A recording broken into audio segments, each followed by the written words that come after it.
చాలామంది దీన్ని తీవ్రంగా తీసుకోరు. విడుదల చేయవలసిన వాక్కులను విడుదల చేయకుండా పనికి మాలిన వాక్కులు విడుదల చేయడానికి సాతాను మనల్ని ప్రేరేపిస్తాడు, మోసగిస్తాడు. ఇది చాలా సెన్సిటివ్ పాయింట్. పలకకూడని మాటలు మన నోట పలికించి ఆ పలికిన మాటల చొప్పున సమస్తము మనకు జరిగేటట్టు మనల్ని శోధించటంలో సాతాను నిమగ్నమయ్యాడు. చురుకైన వాళ్ళి అర్థం మంత్రం మాటతో పనిచేసిద్దని నా చిన్నప్పుడు విన్నా. మంత్రం మాటతో పనిచేసిద్దని.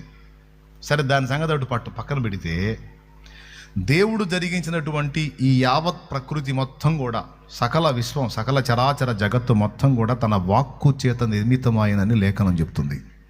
ఆయన తన వాక్కు చేత సమస్తమును నిర్మించను. అంటే వాక్కు తక్కువైంది కాదు, వాక్కు శక్తివంతమైనది. కాబట్టే దేవుడు వాక్కును రిలీజ్ చేస్తూ ఉంటాడు. మీరు చూడండి, కావాలంటే గానుగ చోటున కూర్చొని గోధుమలను దొళ్ళగొట్టుకుంటున్న గిద్యోన్ దగ్గరకు వచ్చి ఆయన ఎంత మాత్రం ధైర్యవంతుడో మనకు అర్థమవుద్ది. గానుగ చాటు కూర్చున్న కాడే నంబర్ 1 భయస్థుడని. అంత ధైర్యం కలిగినోడు, అంత పరాక్రమం కలిగినోడు అయితే పబ్లిక్గా కొట్టాలి, గోధుమలు దొళ్ళగొట్టుకోండి.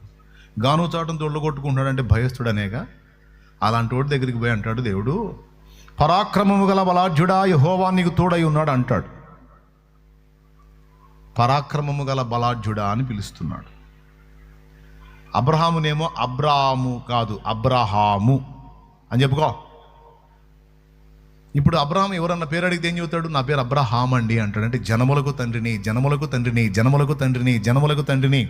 100 మంది ఒకవేళ అబ్రహాం పేరు అడిగితే 100 సార్లు కూడా జనములకు తండ్రిని, జనములకు తండ్రిని, జనములకు తండ్రిని చెప్పించాడు.